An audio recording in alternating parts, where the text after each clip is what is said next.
Assalamualaikum dan salam perpaduan bersama saya Muhammad Dihya Sahlan dalam Berita Pagi Sabah edisi Isnin 2 Januari 2023. Sistem air graviti akan dibina di 2 kampung dalam daerah Telupit bagi membantu mengurangkan masalah bekalan air yang dihadapi penduduk. Kampung berkenaan ialah Kampung Sungai Mengindam dan Panimbanan yang dianggarkan mempunyai lebih 400 penduduk.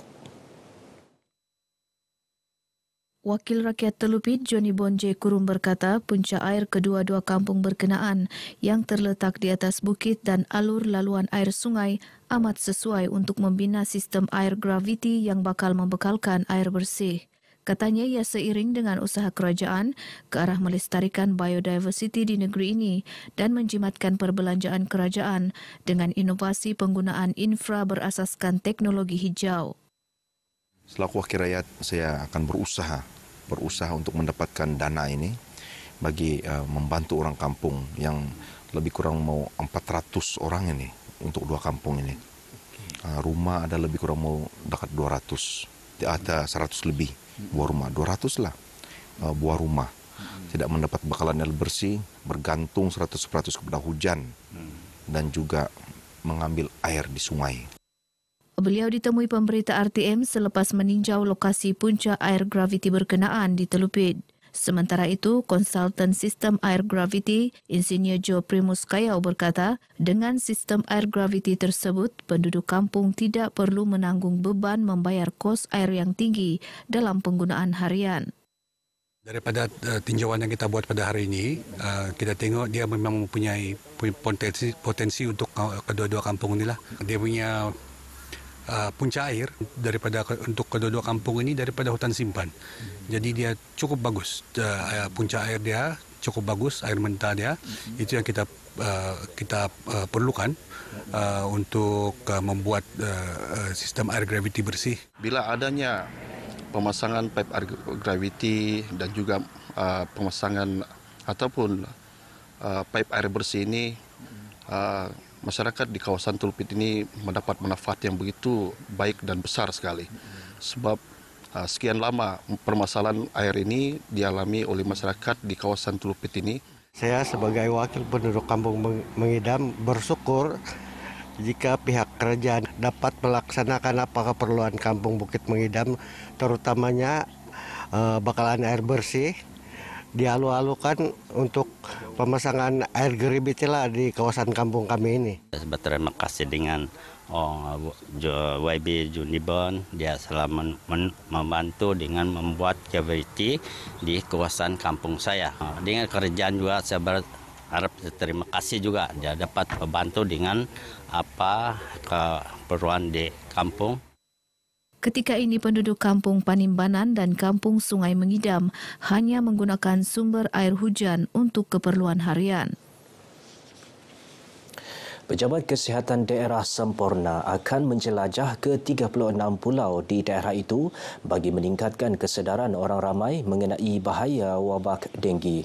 Langkah itu diambil selepas 20 pulau dikesan menjadi penyumbang kepada peningkatan kes denggi di daerah berkenaan sebanyak 353 kes. Menurut Pegawai Kesihatan Daerah Semporna, Dr. Muralidran Triarasana, pihaknya memandang serius perkara itu berikutan pulau-pulau di daerah berkenaan adalah tumpuan pelancong dari dalam dan luar negara. Kebanyakan kes adalah berasal daripada pulau. Sebab itu kami agensi kerajaan bersama bantuan Jabatan Kesihatan Negeri Sabah, pejabat daerah dan agensi-agensi lain, kami mengambil inisiatif tambahan untuk memfokus kepada di pulau.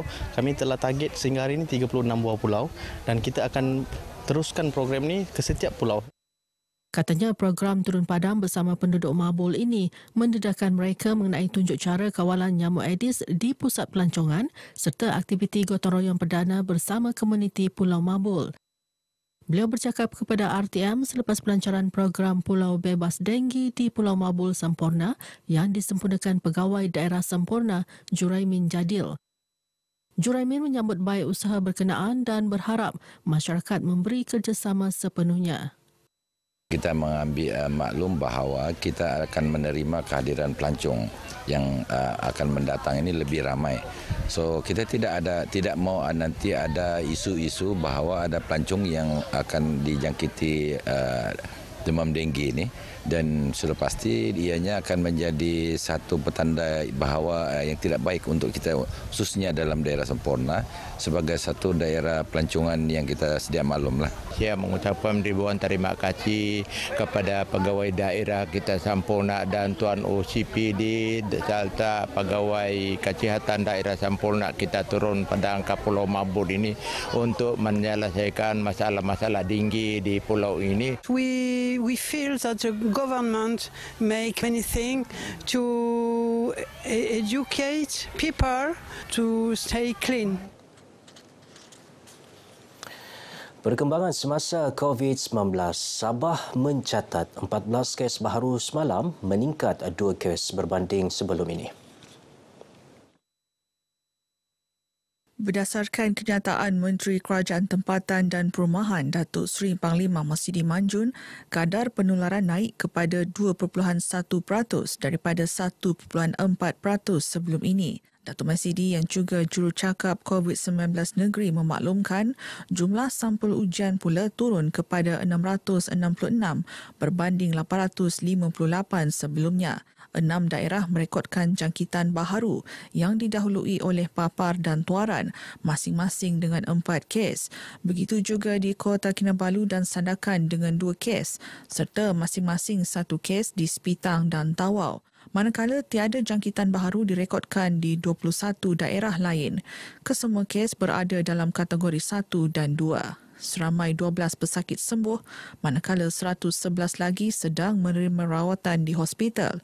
Jumlah peratusan penggunaan katil ialah 12.13% atau 915 unit.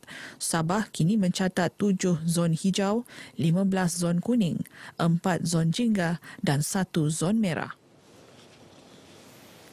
Ya, tutup buku yang lama, buka buku yang baharu. Begitulah umpamanya kehidupan setiap insan tatkala tahun baharu menjelang.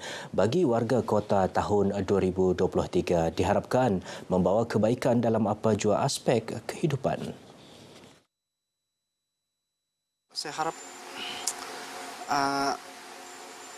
perniagaan berkembanglah dari sebelum ni. Alhamdulillah sekarang banyak juga lah. Dapat harap tahun depan lagi majulah. Pazan tahun ni mungkin semua jadi tukang masak yang lebih tinggi sikit. Contohnya macam dapat masuk offshore, bagian offshore sana lah, supaya dapat pengalaman yang banyak lah untuk keluarga juga lah. Kita berharap akan lebih baik dari sebelumnya lah. Lebih baik dari sebelumnya, kehidupan pun akan jadi lebih baik, rezeki pun makin meningkat, insya-Allah. Kita ingin meningkatkan perniagaan, kena berusaha, kena cekal dalam, walau kita sedar keadaan kita, ekonomi tidak bagus, pengunjung pun kurang. Kami sebagai peniaga kecil, kena bersabar, cekal hati dengan harapan ianya akan bertambah lebih baik daripada apa yang ada sekarang ni.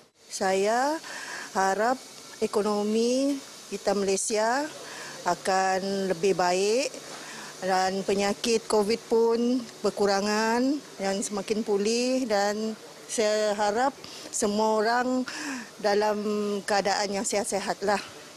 Itu yang penting sekarang ni lah. Azam saya pada tahun 2023 saya mau belajar untuk diri sendiri saya and improve my well-being. Sebagai penjawatan, saya akan lebih memajukan diri dalam pekerjaan dan juga lebih meningkatkan lagi mutu pekerjaan lah. Hari pertama tahun baharu 2023 di Sandakan diimarahkan dengan pelaksanaan program berkhatam Al-Quran beramai-ramai. Berlangsung di Masjid Al-Khafi Taman Rimba Sandakan, program tersebut disertai lebih 100 individu terdiri belia, ahli persatuan dan komuniti sekitar Taman Rimba. Program yang dijayakan dengan kerjasama Biro Hal Ehwal Wanita Pemadam Sandakan, Majlis Dakwah Negara Sandakan, Masjid Al-Khafi dan Persatuan Hazanah Tinusa Libaran serta Dewan Perniagaan Muslim Sabah dirasmikan oleh pengerusi masjid berkenaan Muhammad Najib Ajun. Ketika ditemui RTM, Muhammad Najib berkata, penganjuran program ini bertepatan dalam menyuburkan minat membaca dan menghayati isi kandungan Al-Quran secara mendalam dalam kalangan masyarakat di daerah berkenaan. Ia sekaligus berupaya merealisasikan hasrat melahirkan generasi celik Al-Quran. Dapat diambil sebagai contoh kepada NGO-NGO lain dengan membuat kerjasama dengan masjid-masjid dan surau-surau yang terpilih dalam mengadakan program-program seumpama ini. Muhammad Najib juga memaklumkan pihaknya bercadang untuk melaksanakan kelas Fardu Ain dan kelas mengaji secara percuma setiap hujung minggu bagi meningkatkan kefahaman mengenai Al-Quran. Menuju kepada celik Al-Quran tahu. Lebih-lebih lagi di daerah Sandakan ni, saya fokus kepada anak-anak muda, belia dan para pelajar, juga suri rumah tangga, yang mana ini adalah salah satu program yang dapat memberi manfaatlah, faedah, dan dia bukan terberhenti di sini saja, yang mana kita akan berterusan. Belia-belia Sandakan, para remaja, khususnya pada ibu bapa yang begitu sambutan agak menggalakkan, sehingga pada pagi ini yang kami cecahkan 100 orang, nampaknya 100 lebih penyertaan.